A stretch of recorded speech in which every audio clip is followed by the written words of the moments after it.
Hi, and welcome to the SaVeg podcast. I'm Rose, also known as Cheap Lazy Vegan on YouTube.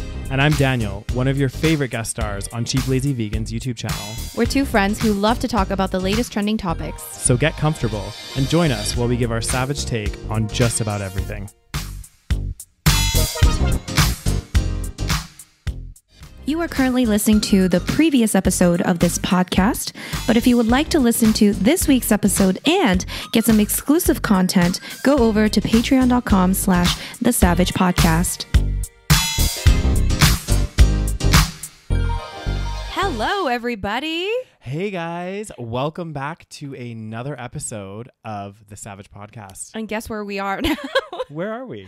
We're in my bedroom again. We like to just, swwap studios. We like to switch things up. Yeah. And why are we in my apartment today? Do we need to tell the audience? Yes. Oh, it's so embarrassing. It's not embarrassing. It's just, okay, so basically my apartment has no air conditioning and I don't currently have a fan. I'm getting one, but I don't have one at the moment. And it's, how hot is it outside, Rose? It is 34 degrees today. Yeah. And I don't know what that is in Fahrenheit. Yeah, me neither. So if you guys want to Google that, it's 34 degrees Celsius. Yeah. Which is almost record breaking. We can actually. In our city. We have a computer right here, Rose. Okay, fine. We'll do the work for you, okay?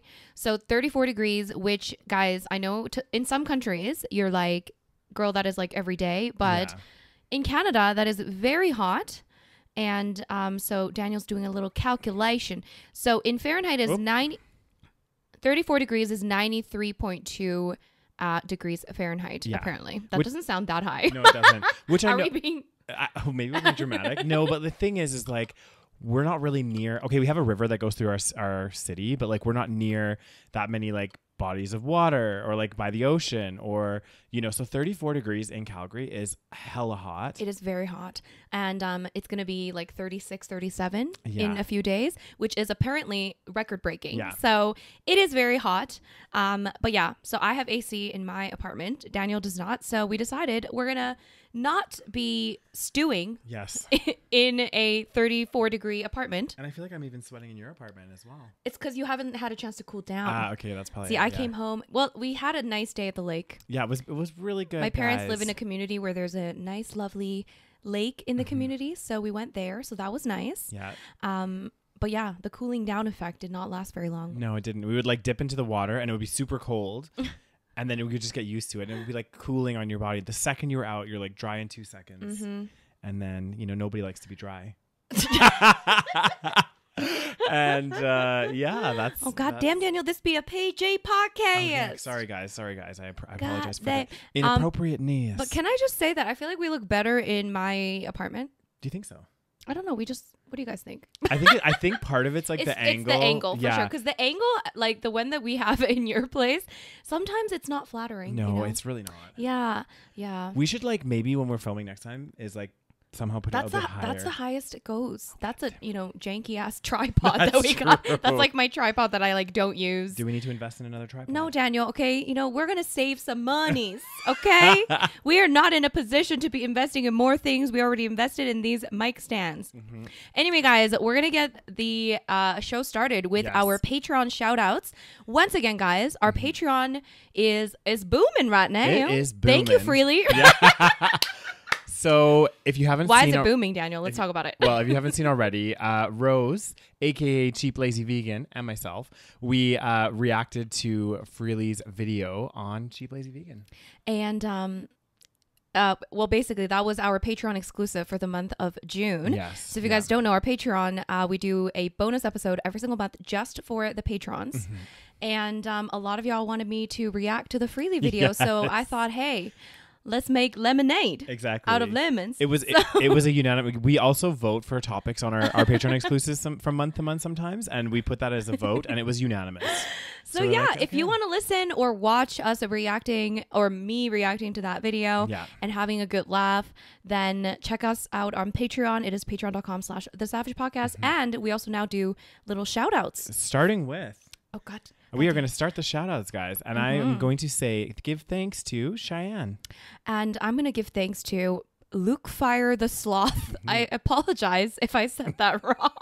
Luke Fier. Luke Fier. Luc Fier. Luc Fier. I like that. Anna. Jamie, Colleen, Haley, Jill, Ibuki, Andrea, Joni, Joni, it looks like Joni, Justin, Ariel. Crystal. Are we going to say the last name? You know what? You guys just, it's fine. Amy, Cheryl, Regis, and Leah. Thank you guys so much for all the Thanks, support. guys. If you guys want to hear your name and also get the extra episodes and also the episodes a week earlier than everybody else, then guess what, guys? Subscribe to our Patreon. Okay, link is down below. Our Patreon is growing. We're going to do some special things when we get to 100 patrons. Yeah. Oh, god damn. What are we going to do? I don't know. Another drunken episode.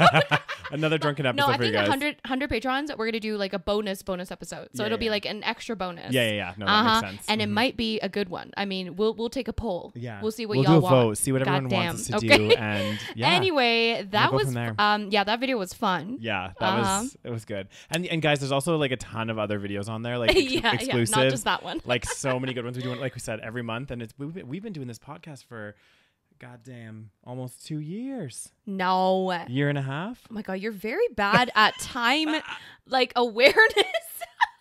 Yeah, it's been like a year and a half. We started when? Like November? Okay, a year and a half, Daniel. Which is quite far from 2 years. We'd be slugging away. God damn. So guys, today we've got like a mix of stories. Oh my, we have some stories to talk about. Damn. And one of the stories has definitely been ripping through headlines. Yeah. It's bad. It is. We're going to talk about Britney. Yeah. And the Free Britney movement and the escalation. Oh God. Are we going to let's just jump right in? What do you think? Yeah, I think we should. Okay, because I'm like dying to talk about this. God damn, Rose, are you? It'd be serious as hell. I know. It's pretty like sad. It's really like the whole situation's really fucked up. And not the interesting thing, the strange thing is, quite a few episodes back, we did talk about Britney before. Yes, we did. Because she was posting all these like strange stuff on her Instagram, and it didn't seem to add up. And, you know, it was just very, very overall, something weird was going on in the background. Now, well, we knew what that was, Daniel. We watched the Free Britney documentary. Yeah. We talked about that. Yeah, but right? we didn't. Yeah. But she kept telling everyone that everything was fine. Yeah, but we knew it wasn't fine. Yeah. But yeah, you're right. She never said it herself. Exactly. So that's what I mean. Like, that's why this is groundbreaking, is in a sense that, like, up until this point, she keeps telling everyone, I'm okay, everything's fine, like, don't even worry. And then this is the first time that she's really like speaking out about all of this. So you want to tell people what happened? God damn. So basically there was a... We got to explain to them what happened. This is true. You can't just jump right in. Some people don't follow the news. That's very true. Okay, so, well, where should I start? I mean, there was the Free Britney documentary that came out. And then more recently, what's happened is there was a court hearing, I guess, as part of her conservatorship. So I guess she has 2 conservatorships in place right now, one over her finances and one over her person. I'm not a legal person. I don't know what that means. But I think that's like what she can do like personally. Yeah. Which is kind of fucked up. It's crazy. And her dad is like in control of her finances. And I think he was at one point in control of her person. But anyway. For 13 years. 13 years, yeah. And basically what happened is during this court hearing, Britney's finally like broken her silence, I guess. Yeah. She hasn't said anything about this until this moment. So basically what had happened was, I guess 13 years ago when Britney was going through that kind of like, you know, challenging phase in her life, lots of paparazzi following her, and she's went through a lot of like maybe some mental breakdowns or something like that. Yeah. She was forced into this like conservatorship, which if you guys don't know is basically something where like it's for people usually that have like dementia, like older people that don't like have normal cognitive function and the capacity to take care of themselves. So it's really not usually used for young people just because they're having a mental episode, right? Because I think it was primarily like, if you guys followed back in the, you know, kind of 2007, 2008 Britney situation, there was a situation where she was at her house and she like wouldn't give up custody of one of her boys. Like, they're supposed to go see their dad, and they had the ambulance come and get her and remove her, and she was like completely naked and like looked really out of it. Yeah, it's like pretty crazy. This was like, I think it was in January 2008, around that time. Okay. And then after that, she was put into I guess rehab or psychiatric evaluation, and following that, I'm pretty sure she got the conservatorship. Yeah. So anyway, the story is basically she got into this conservatorship. I don't even know how everybody like knew about this. It's like all her fans, like not all her fans, but a lot of her fans like knew about this, and they were following this whole thing. And I mean, kudos to these people that have been like really tracking this whole situation and talking about it on like Instagram, because I would have never known. I would just think she's being really fucking weird on Instagram. Anyways, so yeah, fast forward to now, she's still in this conservatorship. And the thing is, she acts very strange on Instagram. Yeah. So you can maybe think, maybe that's their way of like showing that she's like still not mentally able to take care of herself. Exactly. Maybe, right? Because if she doesn't have control over so many of things, she probably doesn't have control over her Instagram. Well, I'm guessing she has no control. Exactly. So then she's showing this like weird side to her, which doesn't make her look normal. Yeah. And then, anyways, she went on this like court hearing and she did this like 20-minute speech where she sounds very cognitively normal. She sounds completely normal. Yeah, like her she voice just sounds frantic. Yeah, she sounds like, shaky and nervous, which I mean, I think anyone would be in that situation. But some of the things, oh my god, it was actually shocking, because again, we watched that Free Britney, is it Free Britney documentary or Framing Britney? Framing Britney. And it was basically about this whole situation, so highly recommend checking that out, which is like kind of insane. But even in that documentary, you don't know the full details of what happens to her. Yeah. But then in this like hearing, the things that she says, oh my gosh. Okay, so what are some of the most shocking things that she said to you? There's just so much. Like, I mean, what the biggest, well, not the biggest, one of the bigger things, which I think is causing a lot of controversy, is the idea that, or not the idea, the fact that her conservatorship is refusing for her to get her IUD out. Like, she wanted to, I guess, have kids with her boyfriend. Or have have a bigger family or whatever, and they wouldn't let her take her IUD out. So basically she has an IUD, which is basically a form of birth control that you put into your body.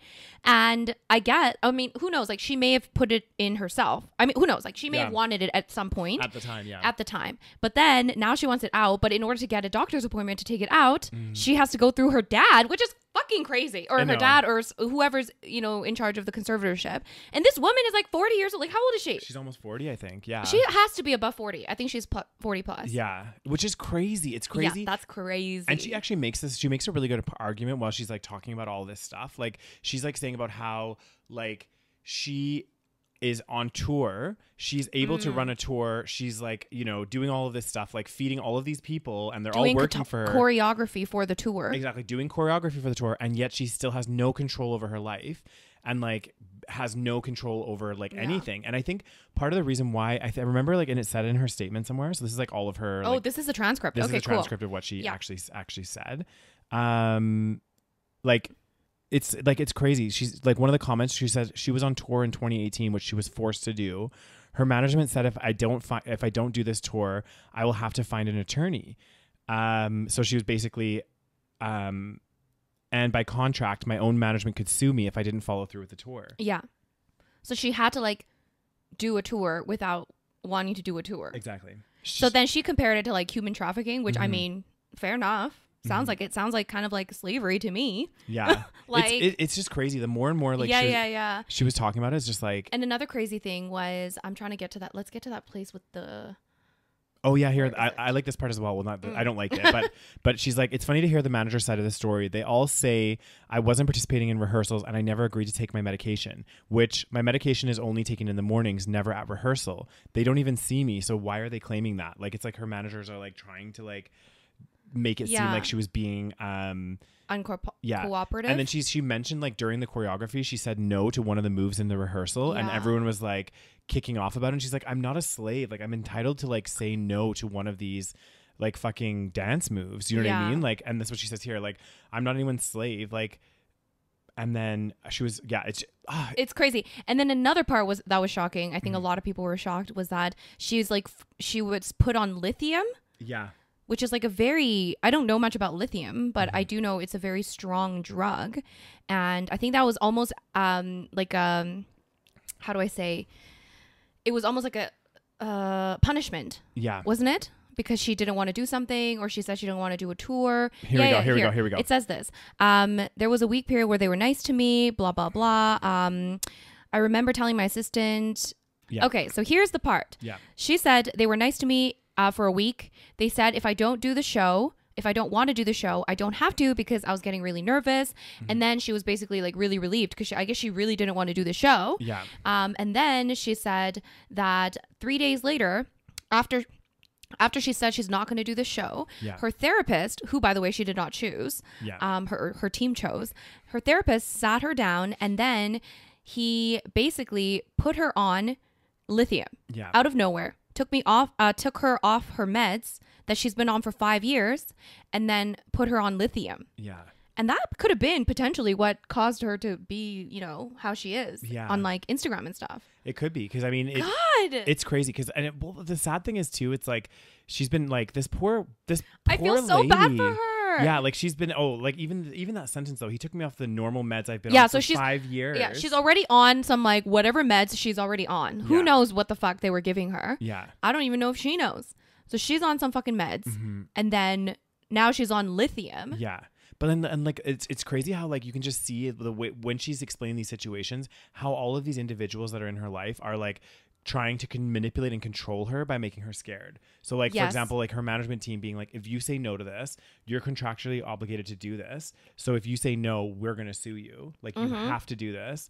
And she starts to feel like, and then like her family, her like dad's also involved and everything else. So she doesn't really have anyone to like turn to. I know. I feel so bad for her. So it's like really crazy. And it even says like when she was put on the lithium, she was like saying, you can go mentally impaired if you take too much. And if you stay on it longer than 5 months.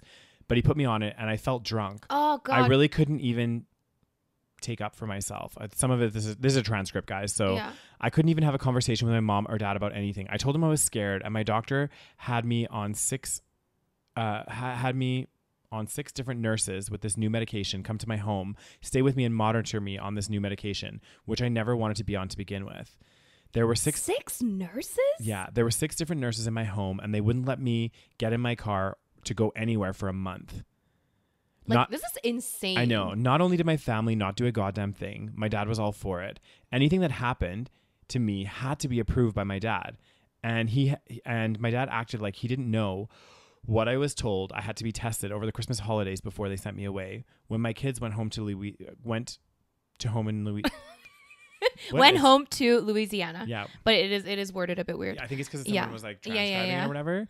God. So do you think she's like her whole family has to be in on this? Well, I mean, it sounds like, but I don't know about her whole family. Like, I know her dad obviously is involved. Yeah. Oh, her dad is fully involved in this. But like, also, it has to beg to question, like, maybe her mom's not like directly involved, like in the conservatorship. But she's not doing anything. Exactly. But her mom's like, you don't see her mom being like, exactly. Imagine if this was your child. Yeah. And like, I get it that again, they're like, I think they're divorced. I think, I'm not positive. Yeah, they are, I think. Okay. But even like you're divorced and like your ex-husband is doing this to your child. Yeah. Like, I would do everything in my power to get this out. Yeah. You know what I mean? It's insane. I just I don't fully understand. Like, and how is this even possible or legal? How can somebody be in this kind of conservatorship when she clearly is, you know, to some degree able to, you know, work, able to provide, do all of this stuff? Like, I just don't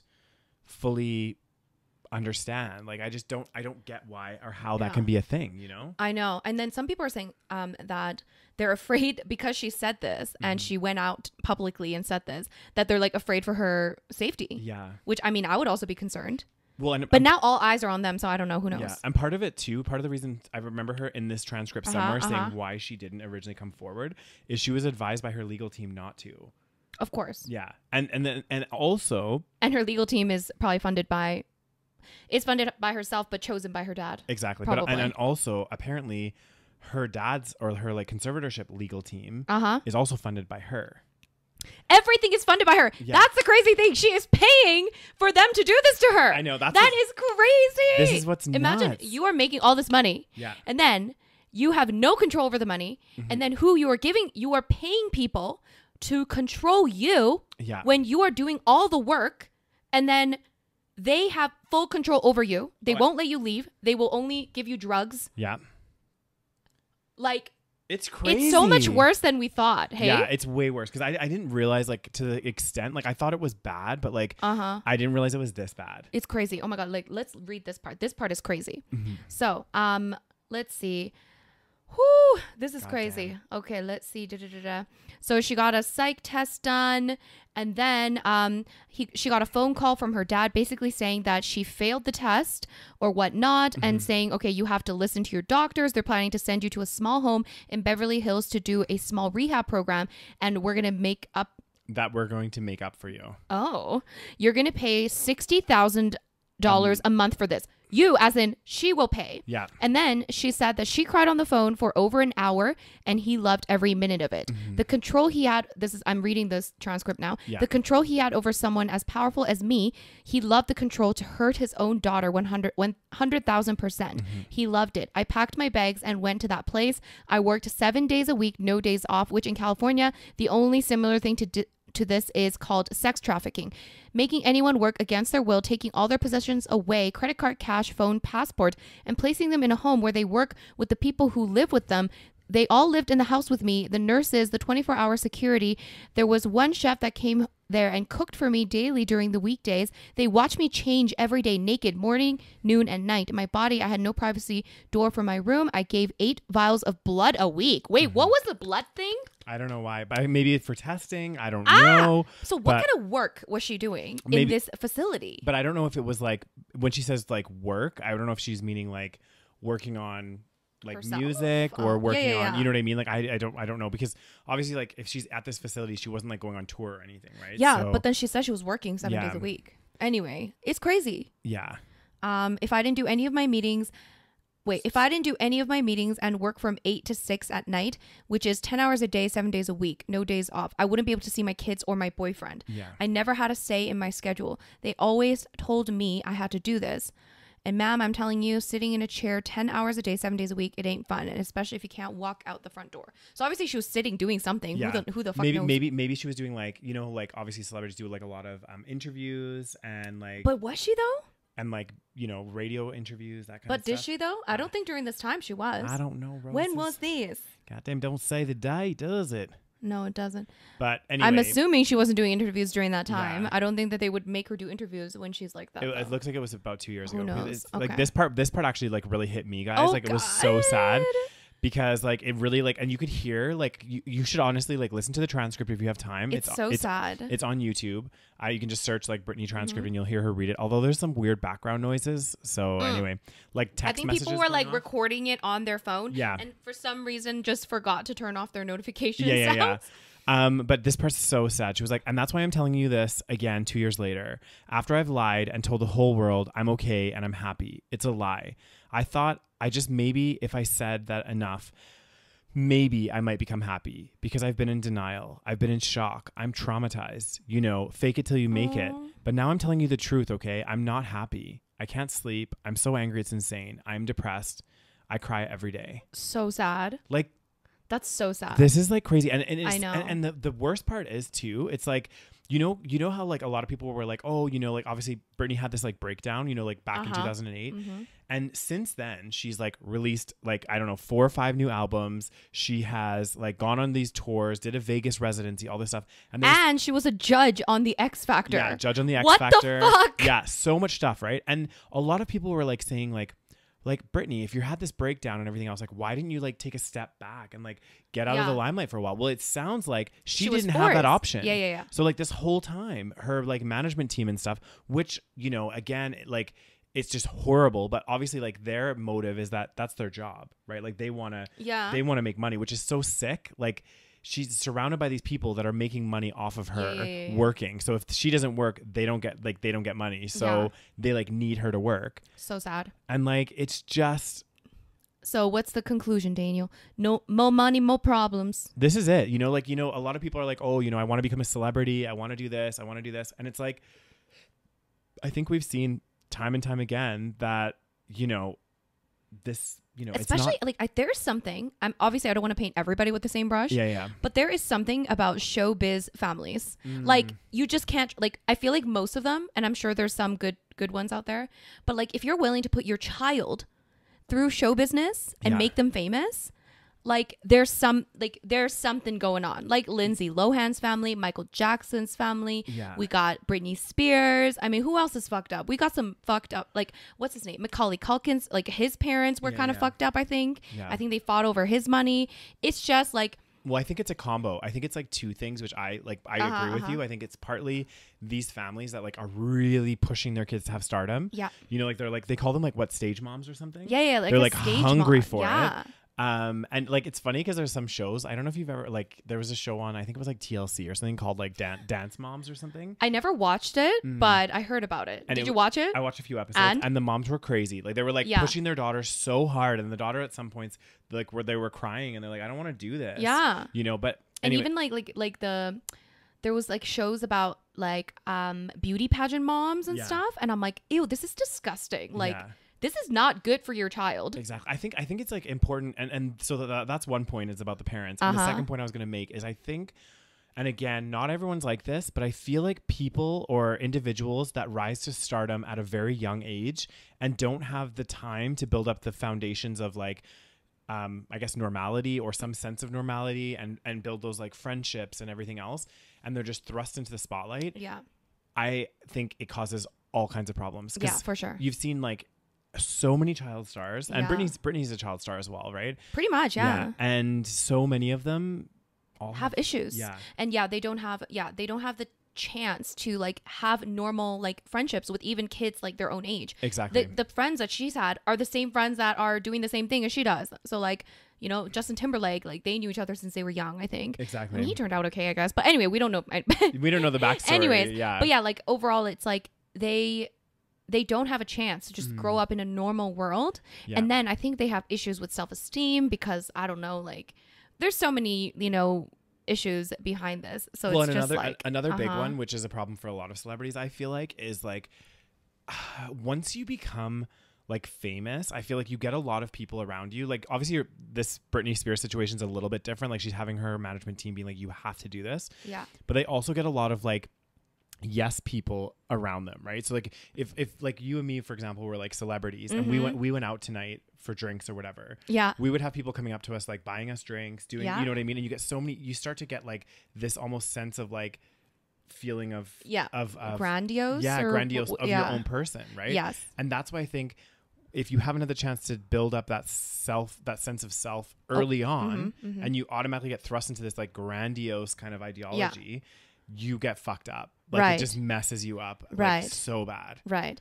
And then what if you're like, for example, if you're a child star, and then this happens a lot as well, I think. If you're a child star and you're super famous at a young age because you know you're adorable and cute or whatever, and unfortunately a lot of child stars, they grow up, they don't look as cute as before. No, of course you're not going to look as cute as before. You're an adult now. And sometimes like when you're cute as a child, like, you know, you might not be as like good looking when you're older. That happens, okay?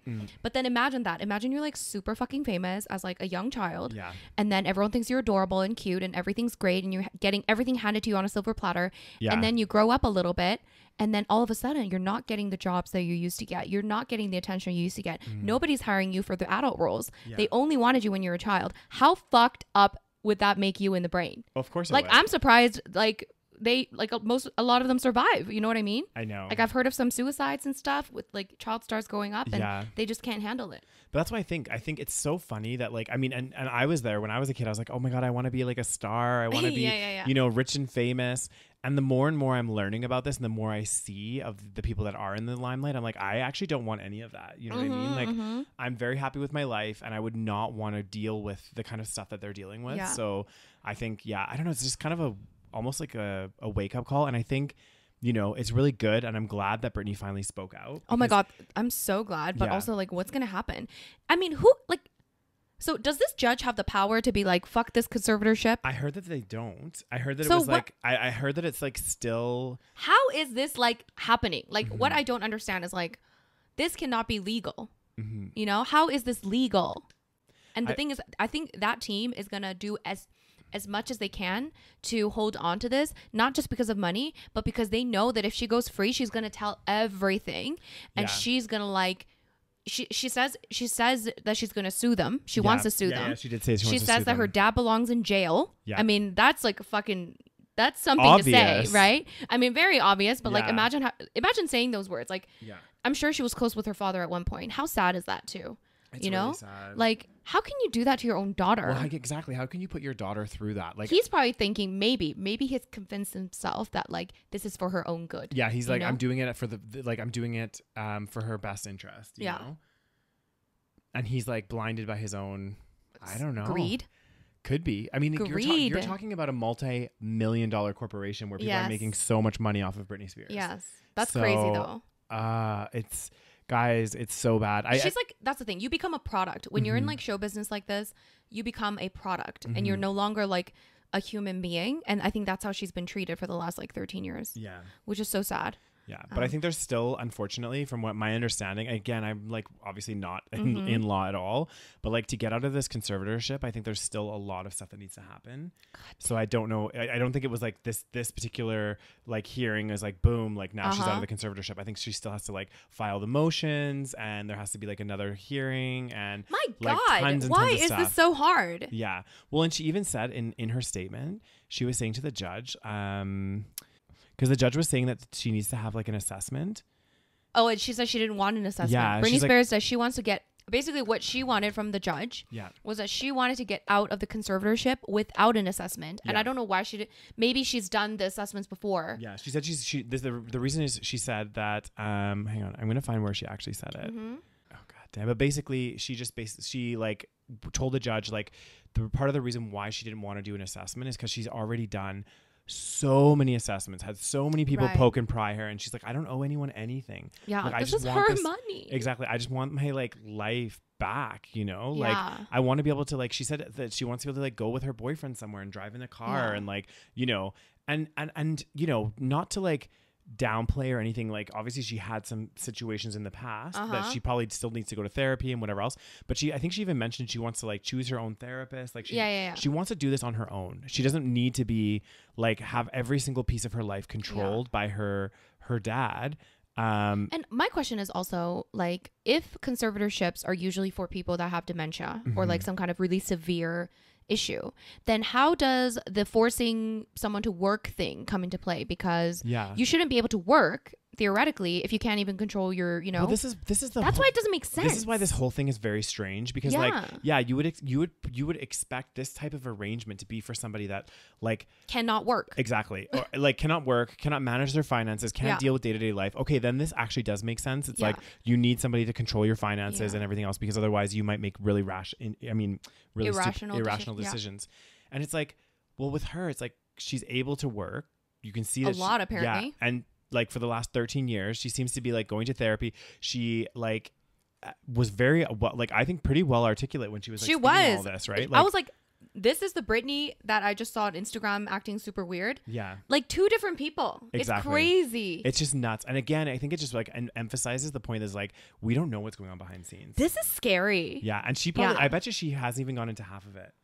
Oh, for sure. Like she's probably she was just talking super level. Fast. I'm assuming that she had this whole thing written down. Yeah. And she probably wanted to say so much more because she also said, and she was like, I want to tell my story. She has so much to say. And what I don't get is like it just doesn't seem legal. Like conservatorships, if they're for protecting people that have dementia or whatnot or have mental issues, they shouldn't be able to generate income. Exactly. Like why would someone with the capacity that's able to work literally be the front face of a corporation? Exactly. Be under a conservatorship. Like maybe we're looking at this the wrong angle. Like guys, please share your thoughts with us on this. But like, how is that? I don't think anyone thinks that this is like normal. No, I don't think so. But there might be like one-off example. Right. Like, I don't know, maybe, but like, I just don't understand how somebody that can have the mental capacity to work and to earn money and to earn a lot of money that's supporting, like, you know, like you said, a face of a corporation for tons and tons of people that all are earning money from this person as well. How can they be under a conservatorship? Yeah, it's crazy. And if they are under conservatorship, to your point, they shouldn't be allowed. They shouldn't be allowed to work. And still be under the conservatorship. If they're going to work, they're mentally capable. So then pardon me, guys, the conservatorship should just be like not in existence anymore. It's crazy. Like it's actually nuts. Like, so do you think what's gonna happen? Do you think she's gonna get out? I think I think she will. Like I would guess with all this publicity and after this statement, because this has been like huge, guys. Like this is blown up everywhere. Like people are like, this is bad, you know? Well, and I think a big part of that too is like, up until this point, we saw the Framing Britney Spears documentary. Yeah, we've seen this crazy stuff on Instagram. Yeah, we've seen this, but we've never heard it from her. Do you know what I mean? Everyone was like waiting. Everyone's been like hungrily waiting. And even before, I remember there was like, before the framing, I think it was like a little bit before framing Britney, there was the hashtag Free Britney movement, all of this stuff, and Britney actually spoke up against it and was like, guys, like everything's fine. Who knows if that was Britney? Well, no, but it was it was her video. Yeah. Okay. And she was like, guys, everything's fine. Like I appreciate you guys reaching out, but like this is a personal matter between me and my family. Everything's okay. Don't worry about me. Like it was on her Instagram or something. She was probably high on something. Yeah, because they said to her, they were like, I remember there was like people like posting on her Instagram being like, if you're in danger, wear like yellow the next. And did she? Yeah, and then she was oh like, my God. but it was like kind of ridiculous. So, yeah. I mean, that part's probably a little bit far fetched. Exactly. But yeah, but this is like this was like the nail in the coffin because she has finally said it now and been like, guys, this is what's happening. I don't want to be in this anymore. And like I said, this is probably just like the surface of what's happened. I wanted to get out and write a fucking book. She probably I want to read the fucking book. I think it would be really sad, to be honest. Yeah, and some people actually commented, which I think is true, is that this would never happen to a man. Oh my God, that's such a good point. Like, imagine this happening to a man. I don't know if it would. I don't think it would.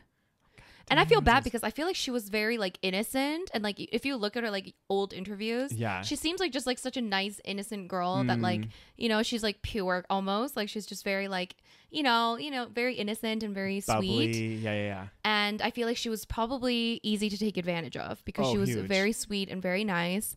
So people probably just took full advantage. Well, and I also feel like a part of it, and like, you know, guys, sorry if I'm like, this is coming left field, but like I also feel like part of the reason why people were able to take advantage of her is because her parents also were like easily like just swayed by money and swayed by all this stuff, and they just went along with it because her parents are the ones that took advantage, or her dad's the one that took advantage of her mainly. And I don't know the whole situation. Obviously, we don't know exactly what's been going on, but like the fact that her mom like hasn't done anything or said anything or tried to like do, like, it just makes me wonder, like maybe she has behind the scenes that we don't know of and it's not been public yet, but it just seems like she's been kind of left out to dry and everyone's just getting their money from her. Oh God. And the disgusting thing is too, which I feel like this should be a conflict of interest, is I feel like the fact that, you know, when these hearings happen and stuff, the Britney Spears Corporation or whatever is paying for the lawyers on both sides, right?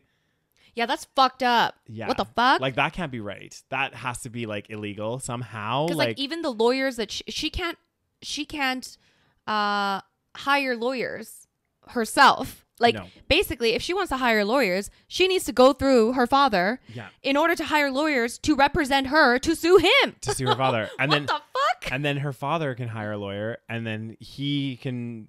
And that lawyer will get paid out of the Britney Corporation, and which is basically her paying for her father's lawyer. Yeah, and then he also is taking a salary. So what she's paying. The fuck? Yeah, like it's such a mind fuck. It's crazy, guys, and it's just so sad. And you know, especially because like we all grew up with Britney. Do you know what I mean? I know. Like she was loved her. She was our little pop idol, our pop icon, and really. She was so iconic. Yeah. That's why it's so sad. It's extra sad. Yeah. I mean, it would be sad regardless, but exactly. It's just this really, really sad like situation. And I hope that you know, in the end, something positive. Will come out of it. Yeah. Yes. She'll like get out of this conservatorship. Yeah, I hope be on her own, write a fucking great book. Oh my God, imagine. I will read the shit out of that book. Outing her whole family. And about all the shit that her dad has done to her. Seriously. This is crazy. Okay, guys. Well, next story is a little bit lighter. I wanted to talk about a trailer that I watched. Oh, God damn. Yes. Okay, so I watched this trailer and I literally thought it was satirical. I was like, this is a joke. There's no way this is real. But I think it's real. Is it real? I mean, Can we play it for a second? It looks legit. Okay. I mean, it looks kind of satirical though, doesn't it? It does. Okay, so I don't know if you guys have heard of this movie that, again, I don't know if it's actually a joke, but it's called Karen. I can't even say it. Ooh, called Karen? That was my vaccinated arm. Oh, goddamn, guys. We both twice vaccinated. Here we go. You got the Pfizer? Ooh. Oh, you got the Pfizer? I did, yeah. Guys, we are Pfizer vaccinated twice. Okay, I'm going to cut this part I love how you just don't make it a big deal. Daniel? Can we talk about the vaccination? Woo! Daniel, this is a pivotal moment No, that's in our true. lives. No, I'm very okay? sorry. I was trying to like find the trailer. I know and Daniel can't do two things at once. By the way, we spoke like, about this earlier. Yeah, it's really bad. He's like a typical man in that situation. Men cannot multitask. Apparently, by the way, well, you're sweeping with a general brush here, Rose. It's true. I'm very bad at multitasking. Many men are. So when I'm like doing something, like I'm half listening. No, and, like, you're not half, listening at all. You know. Daniel does this thing where he just doesn't listen to anything I say, even if he's not multitasking. But anyways, okay. But we talked about we're both double vaccinated. We be double vaccinated. God damn. So now we're both, you know, in that hot girl summer. Hot girl summer. You know, maybe some trips to Canada in the future. Trips Who knows? to Canada, Daniel. When are we going to Canada? Trips. Oh my God, does it hurt? I'm so sorry. I keep forgetting. I have a thing where I hit arms. Yeah. And then you forget that I've got this. You know, it's like we didn't have this conversation a minute ago, ago, Rose. Yes. I mean, maybe I did remember and I just hit it anyway. And you do it on purpose. Any symptoms, Daniel? How you feeling? God damn. He got it this morning. Yeah. I got it a couple days ago. Yeah. And I was actually pretty fine in terms of symptoms. I didn't really feel much. Yeah, I didn't. It's not been too bad. Like other than this, you might feel it tomorrow. This is getting really sore now. Like it wasn't sore earlier, and now it's sore. I don't think Rose's hitting is helping, but you know, do not. You might get symptoms tomorrow. God damn, I got plans. I want to go swimming. Well, you're not really doing much. That's true. But they say it's the next day. Usually the next day you feel something. Yeah. Okay. But anyways, we exciting. Are vaccinated. So maybe some trips within Canada in the near future. Yeah. Who knows? Anyways, okay, so we're going to have to watch this trailer for a second. I wish we were doing a react. Okay, guys, so we can't like show the trailer because copyright probably. Yeah, I think so we'll link it in the show notes, but oh my God, it's oh my, it has 72,000 views, which isn't too much, I guess. No, that's not much for a trailer. And 400 likes and 5,000 dislikes. What the actual fuck? And I swear this has to be somewhat fake. I mean, I don't know. Anyways, so basically the reason why it's funny, because it starts with like that horror music where it's like ding, ding on the piano. And then this woman lives in this like wealthy neighborhood, and then I guess like neighbors move in, and then they happen to be black. Yeah, and they say she's out for lunch with one of her neighbors, and they're like, "Oh, so tell me about your neighbors." Well, they're black. Like it's just so like it's cringy. It's like taking every single like stereotype, I guess, and just like bringing it into a movie, but like not in like any sort of, you know, like good way. It's like taking an internet meme, which is like Karen. It's like an internet meme, and like trying to make that into a Hollywood film. Which I just feel like it doesn't work. This whole trailer is just so bad. It's cringy, and this is the thing. It's like a meme is a meme for a reason. It's a short little thing. Like I just feel like it's really hard to build a whole movie or story off of like a Karen. And they're meme. trying to do. I know, and they're actually and they named her Karen. Of course. And then there's like a scene where they're like, "So you have a white entitled neighbor, and her name is Karen?" And I'm like, oh my God, this is such a joke. I can't take this seriously. It's almost like a parody. You know how they do those like scary movie parodies? It's like a parody. That's what I feel like it is. That's what I'm saying. It seems like it's like serious, you know? I don't know. You want to burp, Daniel? Anyway, so guys, check it out. Anyway, guys, check it out if you are interested in laughing a little bit and cringing quite a bit. I actually have another story as well for us today. God damn, what you have for us? Well, you know. Shit! Did you hear about this? I did. So another good news story, I think. Oh my God, this man looks evil. I know. He looks actually scary. So we've talked about this gentleman, Derek Chauvin. Gentleman.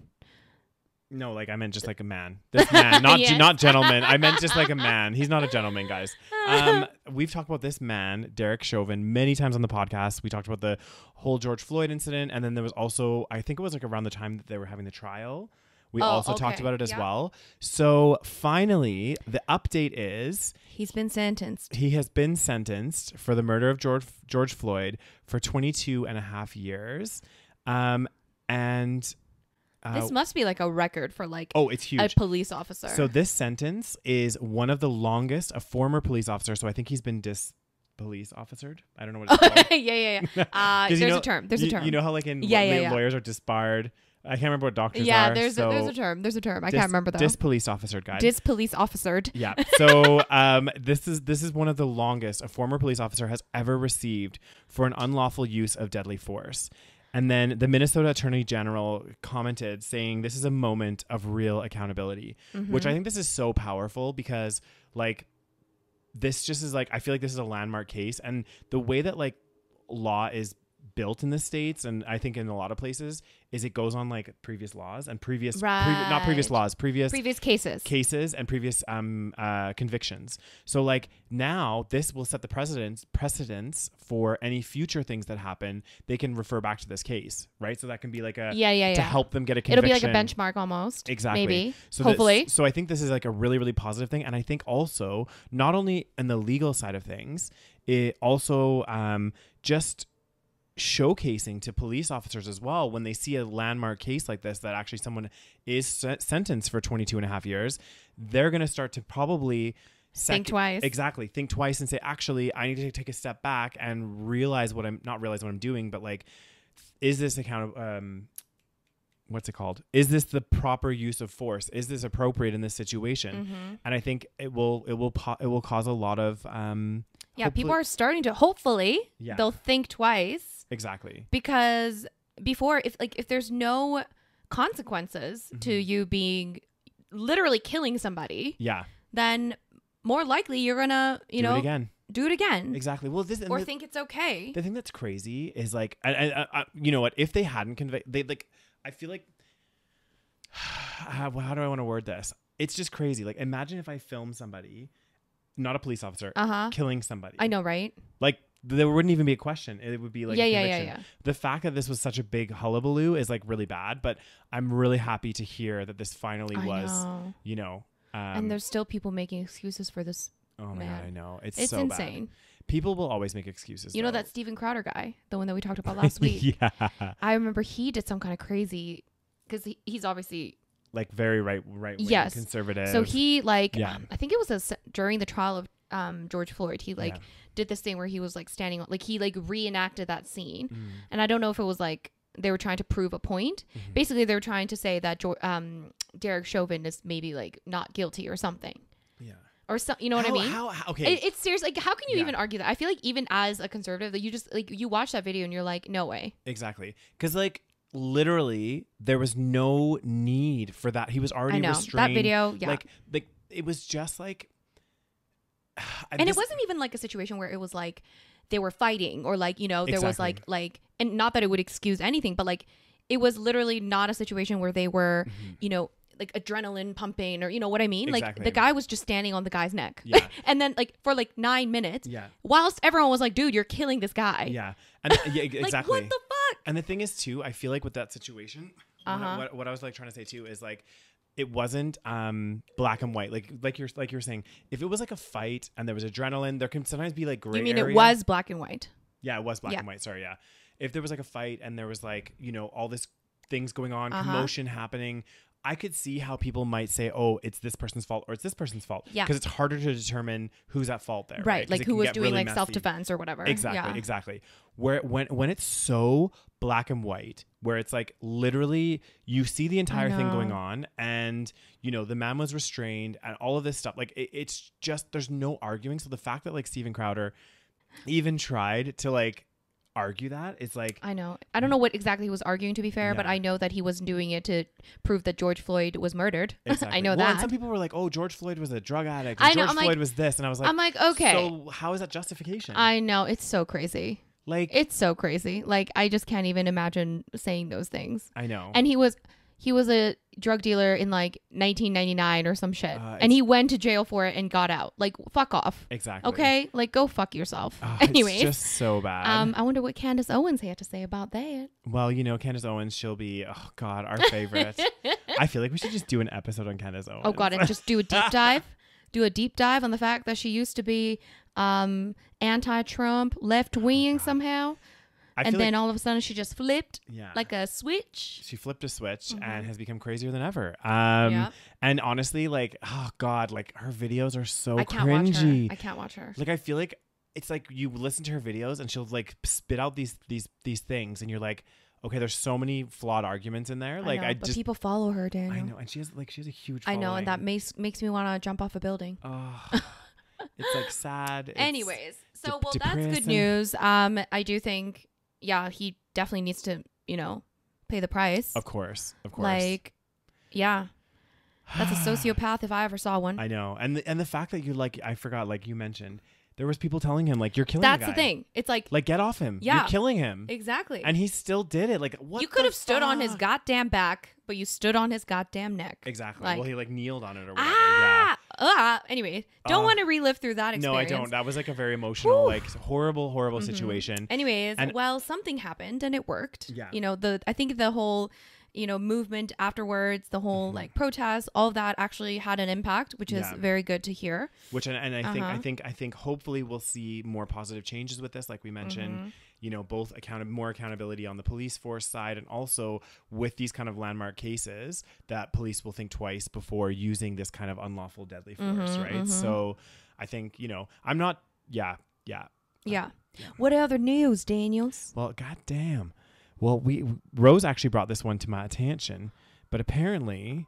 Oh, yeah. So I'm sure you guys have heard at this point that there was a building in Miami that collapsed. Yeah. Kind of out of nowhere, although it wasn't really out of nowhere because I believe they have been kind of warned before. Like there were definitely some signs that they should have done something and they should have fixed the building. I don't know exactly all the details. Yeah. But basically this building collapsed. And at this point, I think about 9 or 10 people are dead. And oh God, and people were sleeping. Yeah, it was at night, I think. Oh and, my God. It's really bad. Basically, right now, I mean, the thing is, when a building collapses, a lot of people go missing, right? Because they're under all the ruins. Oh my God. So unfortunately, my guess is unfortunately, most of them are unfortunately not alive. Yeah. But there's about 100 something people, I think, that are presumed, that are missing right now. Yeah. And hopefully, I'm sure the family members are, hoping that at least their family member is alive, but who knows? Yeah. But it's so sad because the thing is, this could have been prevented. This happened in Miami, in the States, in Miami. Yeah. So basically, one of the things is, okay, so let me just read you a part of this article. Clues about the state of the 40-year-old Champlain building, I don't know if I'm saying that right, have been trickling out since the collapse. Yeah. So basically, people, there were people that knew about this, that it could have happened, right? Yeah. The Miami Herald revealed that Surfside's chief building official told the Champlain Towers South Condo Board that the building was in very good shape a month after a preliminary engineer's report in 2018 revealed major structural damage. The report showed no indication that a collapse was possible, but it did hint at nearly $10 million worth of repairs. Yeah. On Monday, a pool contractor told Miami Herald that 36 hours before the collapse, he saw alarming pools of standing water in the basement level garage, as well as cracking concrete and severely corroded rebar under the swimming pool. 6 engineering experts have also told the Herald that from earlier reviews of photos, videos, engineering reports, and a witness account, the collapse may have originated from a structural column or concrete slab beneath the pool deck. That is so terrifying. Imagine that. It's just so scary because we both live in. Goddamn, should we turn on the light? Yeah, I think so. Goddamn, sorry guys, we gonna turn on the light. It be dark. What I was gonna say though, guys, is the scary thing is because we both live in apartment buildings. Oh my God, don't say that, Daniel. So we have Canadian code is very. Is it though? I don't know. No, I'm just kidding. But it's so sad when you hear about these things. There was another incident. And again, I feel like a lot of this, if they're getting reports from an engineer that there's major structural things that need to get repaired, I feel like had they started putting in some of those $10 million repairs, it might have uncovered other things. Or I feel like it could have been prevented. And there was another instance that happened, which was really, really sad in London. Do you remember that? Was it the fire? Yeah, it was called the Grenfell. How did the fire happen? So basically, I can't remember exactly how the fire started, but the issue as to why it got so bad is because I guess there was some kind of, I might say this wrong, guys, some kind of insulation or something within the building that was not to code. Oh, okay. And so it lit up the whole building. Oh my God. Yeah. It was like crazy. Yeah, it was crazy because that was like, I think it was also in like a, like unfortunately like lower income building. It was, yeah. And you know, in those buildings, especially like I feel like London buildings are fucking shady, dude. Oh my God. Like some of those buildings, I'm like, for sure something's gonna collapse, something is gonna happen. Mm-hmm. Oh my God. It was called the Grenfell Tower, and this fire happened in 2017 in June. I remember this. It was like a huge story at this time. Yeah. And yeah, basically. Oh, here we go. It was, yeah. So the fire was started by malfunctioning fridge freezer on the 4th floor. It spread. Oh my God, that's crazy. I know. It spread rapidly up the building's exterior, bringing fire and smoke to all the residential floors. And this was due to the building's cladding, the external insulation, and the air gap, which enabled the stack effect. The fire burned for about 60 hours before it was finally extinguished. 60 hours? Yeah. God, it's so bad. So yeah, like this, the whole thing is like, I guess the original like external insulation like wasn't, I don't think it was to code. It needed to be replaced or something. Yeah. And then they had like other towers that had this like same kind of issues with this. So apparently residents expressed significant safety concerns before the fire. 12 years earlier, a report had criticized the tower's emergency lighting, blah, blah, blah. So there was already a lot of criticism, a lot of issues. And basically in 2013, the group published a 2012 fire risk assessment, and it recorded safety concerns. 2016, they warned that people might be trapped in the building if a fire broke out. I mean, this is crazy. Like this is the thing. It's like, why was nobody listening to all of these concerns and stuff? And I think unfortunately in the Grenfell Towers incident, it's because it was low income housing, and it was like immigrants and stuff, and they didn't want to invest the money. Like that's when it comes down to it. They were probably like, we don't want to upgrade. Because it's like cheap. Exactly. So like the people paying rent are, you know, it's probably not enough rent to cover the expense of fixing it, but like we're dealing with people's lives here. I know, exactly. But you know, at the end of the day, like we are dealing with people's lives, but like look at that other building, like the one in Miami. It sounded like they needed to do a lot of repairs on there, and then they're not. And the thing that gets crazy is like, I mean, again, I don't know if people owned the condos and stuff that they were living in that building, but it's like people that do own, they're like, you're paying condo fees, and you're paying all of this stuff for building maintenance, for a reserve fund for these buildings to do this work. So I'm just kind of like, why is it not being done? I know, it's crazy. I just like, yeah, it's insane. It's in Miami too. It's like, oh yeah. So far, 11 dead, 150 missing. It's so sad. And you know, the thing is like, yeah, I mean, it happened in the night, which is the worst time for any of this. I know, to right? happen. Because you can't even like, you're probably sleeping. Exactly. Ah! You're asleep. God damn, Daniel, That's be scary. Guys, that's a bit too much. Like, it's a bit too scary. Yeah. But yeah, I mean, this is why people like government needs to check up on this shit. Like, I feel like, you know, there needs to be there just constant needs to be accountability, right? Like, there needs to be constant like government regulation, people checking up on buildings and safety, because shit like this happens in. Not even in, you know, developing countries, but like developed countries, which is crazy. And I keep thinking that, like, you know, that place I lived in London, in Shoreditch, guys, I lived in the most shady fucking building in Shoreditch in London when I lived there. And that place was, first of all, I later on found out that it was illegally being leased out. Yeah. So it was definitely not up to code. Yeah. It was supposed to be shut down years before. It was like 4 years that this owner had somehow allowed people to live there without anybody actually checking if the building had been torn down. Exactly. It was supposed to be like demolished years ago because it wasn't, I can't remember all of the details.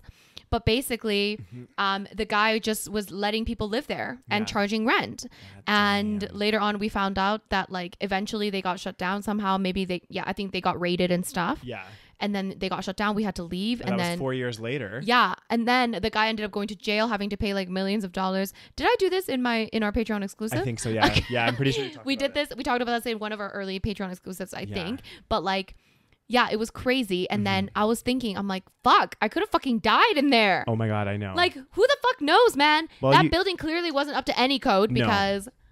It was supposed to be demolished 4 years before. I know, and it was fucking disgusting. Like, for sure. If there's a fire in there, that building is going to collapse. Yeah, that would have been so scary. I know. God. Can you imagine? I wonder, did they finally tear it down? I bet you it's still there. I would put money on it that it's still there. I remember after I moved out, because I was in London for another like year after I moved out of that building, I would always like go to that area just to check if that building was still up, and it was up for like the entire time I was there. Yeah. I wonder if people were still living in it. No. There's no way. Yeah, no. But like still, the fact that it was still up, I'm like, when are they demolishing it? Yeah. When are they demolishing? Or maybe they were just saying they were demolishing it because they didn't want to say, actually, the owner's going to jail. Yeah.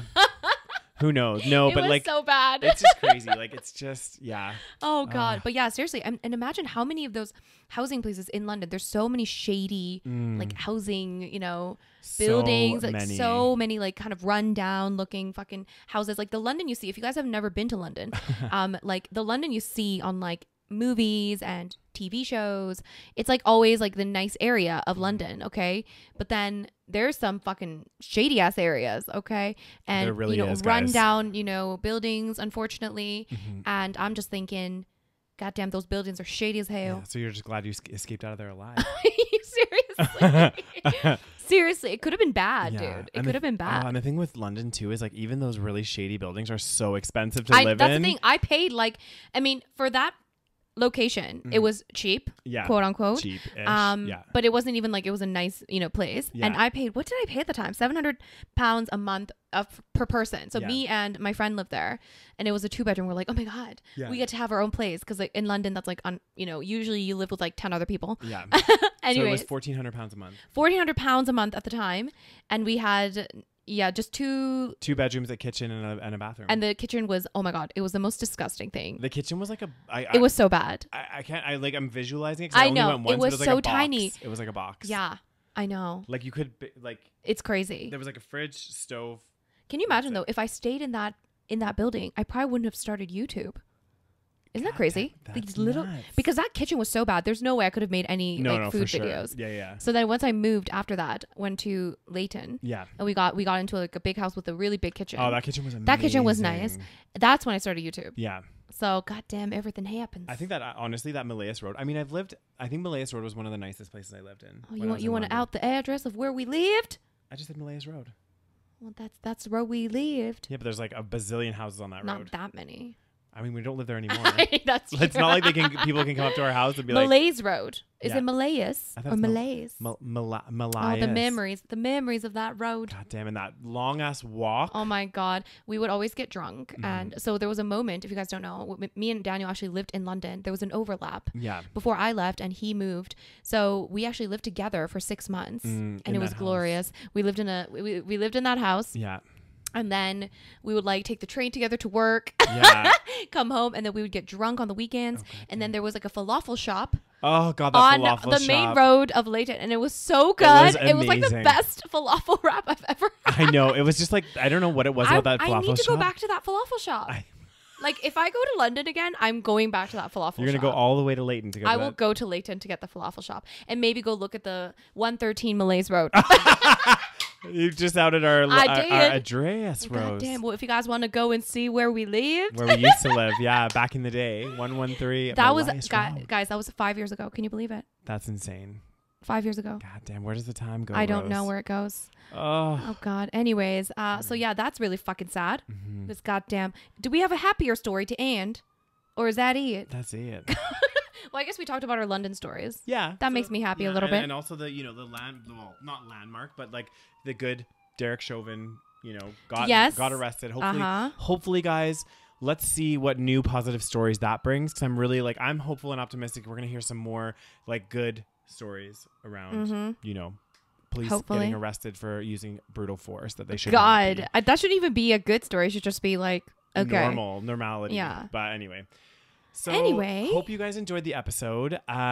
If you are watching on YouTube, don't forget to hit that subscribe button. Okay. Don't forget to hit that subscribe button. Give us a thumbs up if you like the video. Obviously, give us some love. Show us some love in the comments section. We love reading your comments. If you are listening to us on your favorite podcast platform, hit that follow button. Then you'll get updated on any of the new episodes as soon as they're released. And what else, Rose? And make sure you follow us on Patreon. Patreon.com/The SaVeg Podcast. For as little as $3 a month, you get to hear me ranting about Freely. Oh, goddamn. And so much more. So much more, There's guys. so much content from before. We have many, many, many Patreon exclusives. Yeah. And some juicy ones as well. Exactly. So check it out, guys. Link is down below. Once again, you get bonus episodes every single month. And your episodes a week earlier than everybody else. And ad-free content. And a shout-out. Don't you love us? Oh, my God. We give you so much. Anyways. We do, yeah. Love you guys so much. Yeah. Thank you so much for listening. Thanks so much, guys. And, yeah, we'll see you guys next week. Bye. Bye.